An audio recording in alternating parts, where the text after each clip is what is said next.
हे दोस्तों, welcome back to the channel. आज के इस वीडियो में हम पढ़ने वाले हैं nature, purpose and scope of business का पार्ट 2। पार्ट 1 मैंने ऑलरेडी कंप्लीट करा रखा है।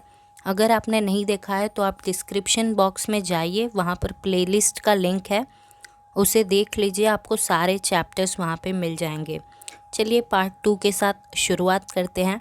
आज के इस वीडियो में मैं आपको एक्सप्लेन करूँगी बिजनेस और प्रोफेशन, ओके। देन बाकी का हम पार्ट 3 में देखेंगे। तो चलिए शुरुआत करते हैं बिजनेस से। तो ऑलरेडी लास्ट लेक्चर में मैंने आपको बताया था कि इकोनॉमिक एक्टिविटी क्या होता है, राइट। आपको याद है कि नहीं याद है? नहीं याद है कि याद है? ओके, याद ही होगा। इकोनॉमिक एक्टिविटी का मतलब एक ऐसी एक्टिविटी जिसे करने के बाद आपको पैसा मिलता है, राइट। तो इकोनॉमिक एक्टिविटी के 3 टाइप होते हैं, पहला बिजनेस, दूसरा प्रोफेशन, तीसरा एम्प्लॉयमेंट। तो अभी हम बिजनेस देखने वाले हैं एंड प्रोफेशन देखने वाले हैं। चलिए शुरुआत करते हैं बिजनेस से कि बिजनेस क्या होता है। आपने बिजनेस का नाम बहुत बार सुना होगा यार अब तक, लेकिन एक्चुअली में ये क्या होता है हम सीख लेते हैं। मैं जूम आउट कर देती हूँ आपके लिए। ओके, सो यहाँ पे देखिए एक इम्पॉर्टेंट लाइन है, उसी को आपको फोकस करना है। Business means any legal economic activity with the motive of profit. Business का मतलब कोई भी ऐसा काम जो आप कर रहे हो और बदले में आपको मिल रहा हो प्रॉफिट, समझे। बिजनेस मतलब कोई भी ऐसा काम यानी कि एक्टिविटी, कोई भी ऐसी एक्टिविटी जो आप कर रहे हो जिसके बदले में आपको क्या मिल रहा हो, प्रॉफिट। लेकिन वो जो काम है वो लीगल होना चाहिए, इलीगल नहीं होना चाहिए, समझे। ये डेफिनेशन भी है, इसे आप अच्छे से याद कर लीजिएगा, एग्ज़ाम में आप इसे ही लिख देंगे, काम हो जाएगा।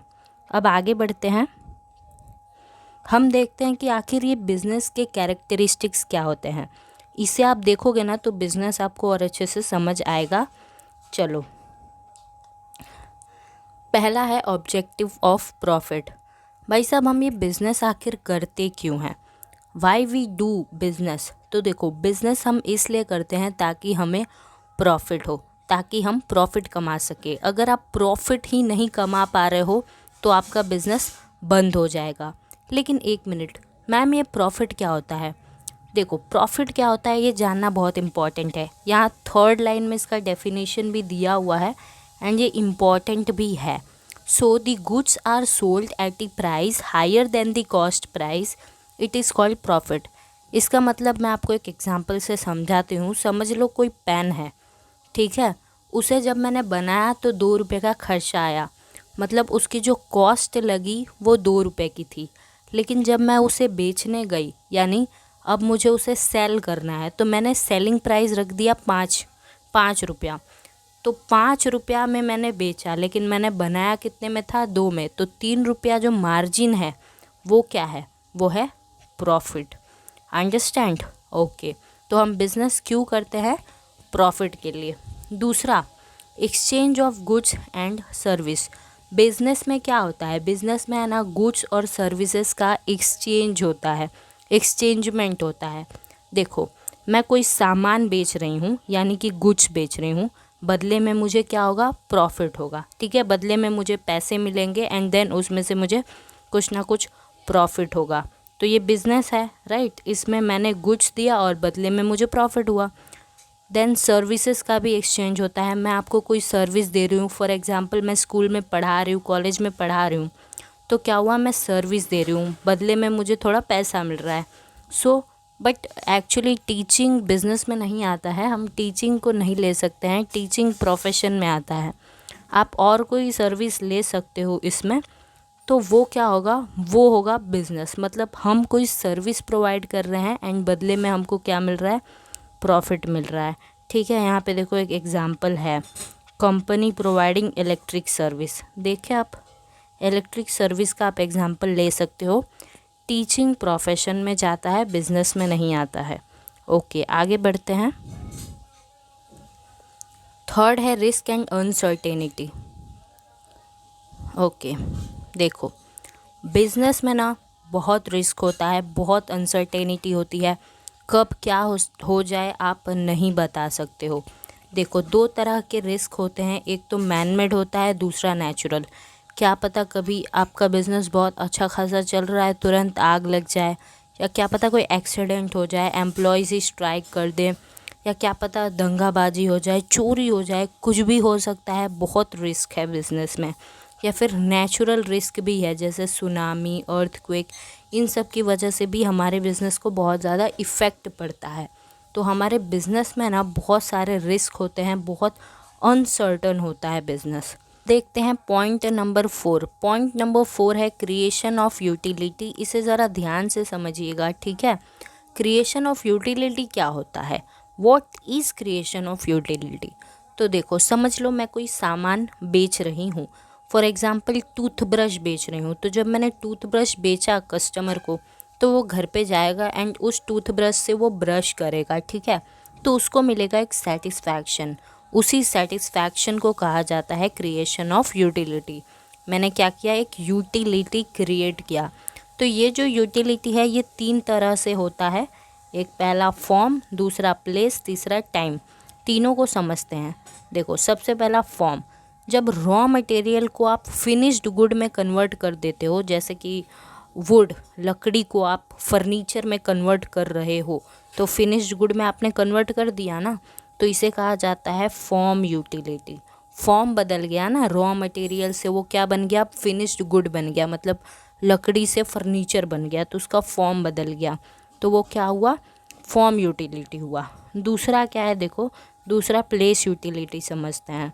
तो देखो, जब आप सामान को उसके प्रोडक्शन प्लेस से उठा के कंजम्पशन के प्लेस पे रख दोगे, तो उसे कहा जाता है प्लेस यूटिलिटी। मैम ये क्या है? तो देखो, समझ लो कोई सामान कहीं पे प्रोड्यूस किया जा रहा है। फॉर एग्ज़ाम्पल टूथपेस्ट बनाया जा रहा है कहीं पे, ठीक है। अब टूथपेस्ट बन गया, तो अब हम उसे वहाँ से उठा के जाके दुकानों पे रख देंगे जहाँ से उसे ख़रीदा जाएगा। तो हमने क्या किया? प्लेस यूटिलिटी क्रिएट किया, ठीक है। Okay, very good. तीसरा है टाइम यूटिलिटी।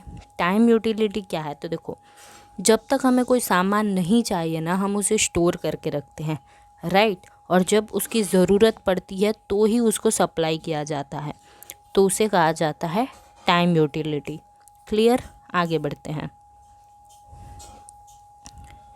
फिफ्थ है कंटिन्यूएंस ऑफ एक्टिविटी। देखो, बिजनेस में क्या होता है ना कि आप एक्टिविटी को रोज़ करते हो, कंटिन्यूअसली करते हो।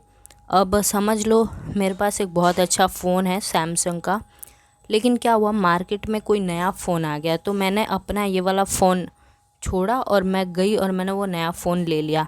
लेकिन मेरा सैमसंग का भी फ़ोन अच्छा है, तो मैंने सोचा मैं क्या करूं, तो मैंने अपने एक फ्रेंड को ऐसे ही बेच दिया, ठीक है।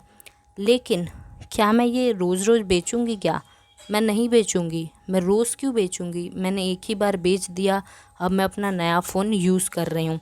ये मेरा बिज़नेस नहीं है, ये तो मैंने ऐसे ही किया बस एक बार, तो ये बिज़नेस नहीं कहलाता है। जहाँ आप काम 1-2 बार करते हो ना, उसको बिज़नेस नहीं कहा जाता है। बिज़नेस में क्या होता है कि आप हर रोज़ माल बेचते हो, ख़रीदते हो, सप्लाई करते हो, that is called business. Okay, then sixth one is requirement of money. अगर आप बिज़नेस कर रहे हो ना यार, तो आपको मनी चाहिए। शुरुआत में ही आपको मनी चाहिए होता है बिज़नेस की शुरुआत करने के लिए। Okay, next point, economic activity. Business economic activity है भाई, आप वो करते हो, बदले में आपको पैसा मिलता है, तो ऑफ कोर्स ये इकोनॉमिक एक्टिविटी ही हुआ। ओके, देन हम देखते हैं ऑब्जेक्टिव। आखिर हम बिज़नेस करते क्यों हैं? तो हम बिज़नेस करते हैं 2 ऑब्जेक्टिव से। पहला इकोनॉमिक, दूसरा सोशल। इकोनॉमिक ऑब्जेक्टिव में सबसे पहला आता है प्रॉफिट। भाई हम बिज़नेस क्यों करते हैं यार? पढ़ चुके हैं, बिज़नेस हम इसलिए करते हैं ताकि हमें एक अच्छा रीज़नेबल रिटर्न मिल सके, यानी कि हमें क्या मिल सके? प्रॉफिट मिल सके, हमें एक अच्छा रिटर्न मिल सके, इसलिए हम बिज़नेस करते हैं। और फिर उस प्रॉफिट से हम क्या करेंगे? खुद का भी ग्रोथ करेंगे और अपने बिज़नेस का भी ग्रोथ करेंगे। अगर हमें प्रॉफिट नहीं होगा ना, तो हम बिज़नेस बंद कर देंगे। इस प्रॉफिट की वजह से ही हम मोटिवेट रहते हैं काम करने के लिए, ठीक है। ओके, एंड ये बहुत इंपॉर्टेंट है कि हम फेयर तरीके से प्रॉफिट कमाएं, ठीक है। कोई काला बाजारी, कोई गलत काम ना करे, बल्कि फेयर तरीके से प्रॉफिट कमाएं। ओके, नेक्स्ट पॉइंट है मैक्सिमाइजेशन ऑफ वेल्थ। हम बिजनेस इसलिए भी करते हैं ताकि हमारा जो वेल्थ है वो बढ़ सके, हम अमीर बन सके, हमारा बिजनेस अमीर बन सके, ठीक है। ओके, ये जो प्रॉफिट कमाना होता है ना, वो तो शॉर्ट टर्म कॉन्सेप्ट है, प्रॉफिट तो शॉर्ट टर्म कॉन्सेप्ट है, लेकिन wealth maximisation long term concept है। समझ आए? आप ऐसे ही प्रॉफिट कमाते रहोगे कमाते रहोगे कमाते रहोगे तो क्या होगा, आपका वेल्थ बढ़ेगा, आपका भी और आपके बिजनेस का भी। तीसरा है अदर इकोनॉमिक ऑब्जेक्टिव्स। और किस लिए हम बिज़नेस करते हैं यार, तो हम और इसलिए बिज़नेस करते हैं ताकि हमारे देश का इकोनॉमिक डेवलपमेंट हो सके, बिज़नेस का ग्रोथ हो सके, मार्केट बढ़ सके, रिसोर्सेज का इस्तेमाल अच्छे से किया जा सके, मॉडर्न टेक्नोलॉजी का इस्तेमाल अच्छे से हो सके, इसलिए भी हम बिज़नेस करते हैं। दूसरा जो है वो है social objective. Okay, social objective में पहला है ऑब्जेक्टिव ऑफ सोशल रिस्पॉन्सिबिलिटी। कुछ बिजनेस इसीलिए किए जाते हैं, स्पेशली उन्हें प्रॉफिट से कोई लेना देना नहीं होता है, लेकिन वो इसलिए काम करते हैं ताकि सोसाइटी को एक अच्छा माल मिल सके, सोसाइटी को गुड क्वालिटी प्रोडक्ट मिल सके। समझ आया? आजकल हमारे सोसाइटी में ना बहुत टाइप के लोग हैं, ठीक है, कुछ पढ़े लिखे हैं, कुछ पढ़े लिखे नहीं हैं, बहुत सारे लोग अवेयर हैं आजकल के टाइम में, लेकिन बहुत सारे ऐसे भी लोग हैं जो अवेयर नहीं हैं। बहुत सारे लोग हमारी सोसाइटी में रहते हैं, ओनर्स रहते हैं, एम्प्लॉयज़ रहते हैं, कस्टमर्स हैं, गवर्नमेंट, क्रेडिटर्स, ये सब हमारे ही सोसाइटी में रहते हैं। तो इन सबको अच्छा प्रोडक्ट देना हमारी जिम्मेदारी बनती है कि नहीं बनती है? बिल्कुल बनती है, ठीक है। तो सोशल रिस्पॉन्सिबिलिटी को पूरा करने के लिए भी बिज़नेस खोला जाता है टू प्रोवाइड एम्प्लॉयमेंट अपॉर्चुनिटीज़। आजकल अनएम्प्लॉयमेंट बहुत ही ज़्यादा बढ़ रहा है, अनएम्प्लॉयमेंट का रेशियो बहुत बड़ा है, तो ठीक है, तो कुछ बिज़नेस इसलिए भी बिज़नेस करते हैं ताकि वो लोगों को एम्प्लॉयमेंट अपॉर्चुनिटी दे सके, ठीक है, उनकी मदद कर सके। तीसरा है objective to provide good quality services and goods. Okay, हम सभी का हक है कि हमको एक अच्छा क्वालिटी का गुड मिले, एक अच्छी क्वालिटी की सर्विस मिले, तो ये सब हमें मिल सके, इसीलिए भी कुछ लोग बिज़नेस स्टार्ट कर देते हैं, ठीक है। कुछ बिज़नेस ऐसे होते हैं यार, जैसे समझ लो स्पाइस वाले बिज़नेस, मसाले के जो लोग बिज़नेस करते हैं, बहुत इम्पॉर्टेंट है कि वो सही माल बेचें, बहुत इम्पॉर्टेंट है कि जो लोग खाने पीने की चीज़ें बेचते हैं वो सब सही हों, ठीक है, अच्छे स्टैंडर्ड हाई क्वालिटी की हों। तो इसलिए भी बहुत सारे लोग क्या करते हैं, बिज़नेस स्टार्ट करते हैं, क्योंकि उन्होंने देखा कि यार आजकल अच्छी क्वालिटी के खाने नहीं मिल रहे हैं, अच्छा चिप्स नहीं मिल रहा है, अच्छे फूड नहीं मिल रहे हैं, तो वो क्या करते हैं, वो हेल्दी फूड लेके आ रहे हैं। तो वो किसका एग्ज़ाम्पल है? वो एग्ज़ाम्पल है इस पॉइंट का। क्लियर? चौथा है objective to adopt fair trade practices. आजकल मार्केट में ब्लैक मार्केटिंग होता है, लोग क्या करते हैं, बहुत सारा सामान इकट्ठा करके रखते हैं और फिर जब उसकी कमी आने लगती है तो उसको बेचते हैं, गलत एडवर्टीज़मेंट करते हैं, ये सब करके वो लोग बिज़नेस कर रहे हैं। लेकिन ऐसा ना हो, सही तरह से बिज़नेस चले, ऐसा भी कुछ लोग सोचते हैं। कुछ लोग एकदम फेयर प्रैक्टिसेस की हेल्प से बिज़नेस करते हैं, ठीक है। तो कुछ बिज़नेस ऐसे भी होते हैं, चलो अच्छा है, कुछ बिज़नेस ऐसे होते हैं। फिफ्थ अदर ऑब्जेक्टिव, कुछ और भी ऑब्जेक्टिव होते हैं जिसकी वजह से कुछ बिज़नेस खड़े होते हैं, जैसे कि उन्हें सोसाइटी में अपना एक अलग नाम बनाना हो तो बिज़नेस शुरू कर देते हैं। उन्हें फील्ड ऑफ प्रोडक्शन यानी प्रोडक्शन के फील्ड में कुछ रिसर्च करना हो, क्या पता उन्हें इकोनॉमिक डेवलपमेंट में हेल्प करना हो, क्या पता उन्हें और भी अच्छे से काम करने हो, इसलिए वो बिज़नेस स्टार्ट करते हैं। क्लियर? ओके, अब एक छोटा सा टॉपिक है बिज़नेस रिस्क का, ये भी इम्पोर्टेंट है एक्चुअली, 2 मार्क में आता है, ठीक है, 2 मार्क का आता है, ये याद रखना। ओके, तो ये बिज़नेस रिस्क क्या होता है, हमने ऊपर ही पढ़ा कि जब हम बिज़नेस करते हैं ना यार, उसमें बहुत रिस्क होता है, ठीक है, बहुत ही ज़्यादा रिस्क होता है। आप ऐसा कह सकते हो कि जब आप बिज़नेस कर रहे हो ना, तो profit is a reward against business risk. जब आप रिस्क लोगे तो ही आपको प्रॉफिट मिलेगा, ये होता है बिजनेस। जब आप रिस्क लोगे तो ही आपको प्रॉफिट मिलेगा, ठीक है। ये एक्चुअली में बिजनेस है, बिजनेस का नाम ही रिस्क है, आपको बहुत ज़्यादा रिस्क लेना पड़ता है, बहुत ज़्यादा रिस्क। तो ऐसे देखा जाए तो बिजनेस में है ना 2 रिस्क होता है, नेचुरल रिस्क और मैन मेड रिस्क, जिसकी वजह से हमारा बिजनेस बर्बाद हो सकता है। तो पहला है natural risk, of course earthquake, flood, ये सब क्या होता है, ये सब आता है नेचुरल रिस्क में। अगर फ्लड आ गया, अर्थक्वेक आ गया, इन सब की वजह से हमारे सामान डैमेज होंगे, हमारा बिल्डिंग गिरेगा, हमारे असेट डूबेंगे और हमारा बिजनेस बंद हो सकता है। तो एक बहुत बड़ा रिस्क है। दूसरा है मैन मेड रिस्क, क्या पता एम्प्लॉय स्ट्राइक कर दे, टेक्नोलॉजी में बदलाव आ जाए, हमारे कस्टमर्स की ही नीड बदल गई, डिमांड बदल गई, पॉलिटिकल कोई बातें हों, तो ये सब आता है मैन मेड में। इन सब की वजह से भी हमारे बिजनेस में बहुत ज़्यादा इफ़ेक्ट पड़ सकता है। क्लियर, आगे बढ़ते हैं। कॉजेस ऑफ बिजनेस रिस्क, आखिर ये बिजनेस रिस्क क्यों आता है, मतलब क्या कारण है ये रिस्क आने का, क्यों हमारे बिजनेस में रिस्क आ रहा है। हमारा बिजनेस तो अच्छा खासा चल रहा था और तुरंत ही टेक्नोलॉजी में बदलाव आ गई, समझ आया। हम अच्छे से बिजनेस कर रहे थे और टेक्नोलॉजी बदल गई। फॉर एग्ज़ाम्पल हम बिज़नेस कर रहे थे फ़ोन का, ठीक है, फ़ोन का कीपैड वाला, याद है ऐसे बटन वाले फ़ोन आते थे ना, उनका अभी भी आते हैं, ऐसी बात नहीं है। तो हम बटन वाले फ़ोन का बिज़नेस कर रहे थे, अचानक ही मार्केट में स्मार्टफ़ोन का ट्रेंड आ गया एंड सब लोग स्मार्टफ़ोन लेने लगे। तो हमारा जो कीपैड का बिज़नेस है, कीपैड वाले फ़ोन का बिज़नेस, वो बहुत ही लो हो जाएगा। तो ये पहला है। दूसरा है थ्रेट ऑफ सब्स्टिट्यूट प्रोडक्ट, क्या पता हम पेन का बिज़नेस कर रहे हैं, बॉल पेन का फॉर एग्ज़ाम्पल, और मार्केट में फाउंटेन पेन की डिमांड आ गई, समझ रहे हो। सब्स्टिट्यूट प्रोडक्ट की डिमांड अगर ज़्यादा हो जाती है तो हमारे जो रियल प्रोडक्ट है उस पर इफ़ेक्ट पड़ता है, ये भी एक रिस्क है। तीसरा कंपटीशन, ऑफ कोर्स जब बहुत ज़्यादा कंपटीशन होता है तो हमें अपने गुड, हमें हमारे सामान का, हमें हमारे सर्विस का जो प्राइस है वो बहुत ज़्यादा कम करना पड़ता है ताकि हम उस कंपटीशन में सरवाइव कर सकें। कभी कभार तो हमें इतना कम करना पड़ता है कि हमें प्रॉफिट बिल्कुल होता ही नहीं है, तो ये भी एक रिस्क है। चौथा है लेजिस्लेशन, कभी कभार तो यार गवर्नमेंट ही ऐसे नियम ला देती है कि हमें बहुत प्रॉब्लम हो जाता है बिजनेस में।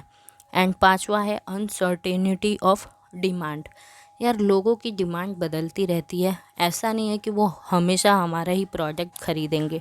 आप खुद ही सोचो ना, आज आप किसी एक कंपनी के पेन लेते हो, देन वो आपका मन भर जाता है, शो ऑफ हो जाता है, अब दूसरा चालू कर देते हो, तो आपका डिमांड है ना सेम नहीं है, कंसिस्टेंसी नहीं बना है आपके डिमांड में, वो चेंज होता रहता है, अनसर्टन है आपका डिमांड। तो इस वजह से भी हमारे बिजनेस को इफ़ेक्ट पड़ता है। सिक्स्थ है फिज़िकल रिस्क, समझ लो हम जिस असेट का इस्तेमाल करते हैं अपने बिजनेस में, असेट मतलब वही सब बिल्डिंग हो गया, हम जिस बिल्डिंग में अपना काम कर रहे हैं, हमारे मशीन्स, इक्विपमेंट्स, उन सब का जो हम इस्तेमाल कर रहे हैं, क्या पता वो चीज़ें ही ख़राब हो जाएं किसी कारण के वजह से, तो भी रिस्क आ जाता है, हम फिर प्रोडक्शन नहीं कर पाएंगे एंड देन बिज़नेस कम होगा, ठीक है। तो ये था बिज़नेस रिस्क का टॉपिक, आई होप आपको क्लियर हो गया होगा। आगे बढ़ते हैं, अब हम देखते हैं प्रोफेशन, बहुत ही ज़्यादा इजी है यार, ठीक है।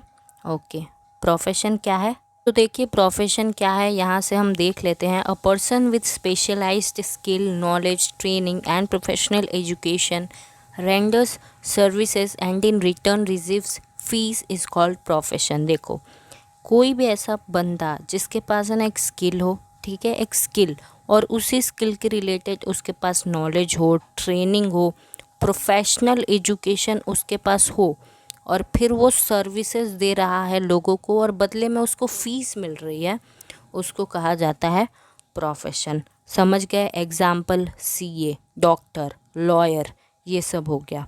क्लियर है ये क्या होता है, प्रोफेशन क्लियर हो गया। यहाँ पे याद रखना, बदले में हमें क्या मिलता है, फीस मिलता है, और जिसके बदले में हमें प्रॉफिट मिलता है ना उसको कहा जाता है बिजनेस। लेकिन यहाँ प्रोफेशन में हमें बदले में क्या मिलता है, फीस मिलता है। कैरेक्टरिस्टिक देखो ज़्यादा क्लियर होगा। पहला है ओके, तो जो प्रोफेशनल्स होते हैं ना, उनके पास किसी चीज़ का ना एकदम स्पेशलाइज्ड नॉलेज होता है, स्किल होता है, ठीक है, उसी के रिलेटेड उनके पास एजुकेशन होता है। अब वो क्या करते हैं, उस नॉलेज का, उस स्किल का, उस एजुकेशन का यूज़ करके सर्विस देते हैं और बदले में उनको मिलता है फीस। तीसरा, primary objective is to render service. देखो, यहाँ पर हमारा जो पहला ऑब्जेक्टिव होता है वो होता है सर्विस देना। फोर्थ, ये एक इंडिपेंडेंट एक्टिविटी है, समझ आया, ये एक इंडिपेंडेंट एक्टिविटी है। आप डॉक्टर हो, आप पढ़े लिखे हो, अब आपको किसी पर डिपेंड नहीं रहना है, जाओ अपना क्लिनिक खोलो, कमाओ, समझ आया, इंडिपेंडेंट एक्टिविटी। फिफ्थ, ये जो प्रोफेशनल एक्टिविटी है ना, इसका प्रोडक्शन से कोई लेना देना नहीं है। बिल्कुल सही बात है, प्रोडक्शन से इसका लेना देना क्यों होगा। एंड सिक्स्थ, ये हर प्रोफेशनल्स को ना कोड ऑफ कंडक्ट को मानना पड़ता है। कोड ऑफ कंडक्ट का मतलब आप कह सकते हो रूल होता है, ठीक है। तो हर एक प्रोफेशनल को रूल मानना पड़ता है। किसका रूल? उनके एसोसिएशन का रूल, उनके एसोसिएशन का रूल। हर प्रोफेशनल्स होता है ना, उनका एक एसोसिएशन होता है। जैसे सीए, वो एक प्रोफेशनल हुआ तो उनका भी एसोसिएशन होता है, ICAI, ठीक है। तो उन्हें उनकी बात माननी पड़ती है, ओबे करना पड़ता है उनके रूल्स को। तो ये हर प्रोफेशन में होता है। एंड सेवेंथ है, मॉनिटरी रिटर्न रिमेन्स अनसर्टन इन प्रोफेशन। देखो, यहाँ पर हमें कितना पैसा मिलने वाला है वो अनसर्टन है, वो फिक्स नहीं है, कभी कम हो सकता है, कभी ज़्यादा हो सकता है। तो आई होप आपको सब कुछ समझ में आया है। बाकी का हम अपने थर्ड लेक्चर में कंटिन्यू करेंगे, नहीं तो वीडियो बहुत बड़ा हो जाएगा। अगर आपको सब कुछ समझ आया है तो लाइक करो, कोई डाउट है तो जाओ कमेंट सेक्शन में लिखो। एंड डिस्क्रिप्शन में ही प्लेलिस्ट का मैंने लिंक दिया हुआ है, वहाँ सारे चैप्टर्स मिल जाएंगे, जाओ देख लेना। मिलते हैं अगले वीडियो में, तब तक ले bye bye, take care and keep learning. Thank you.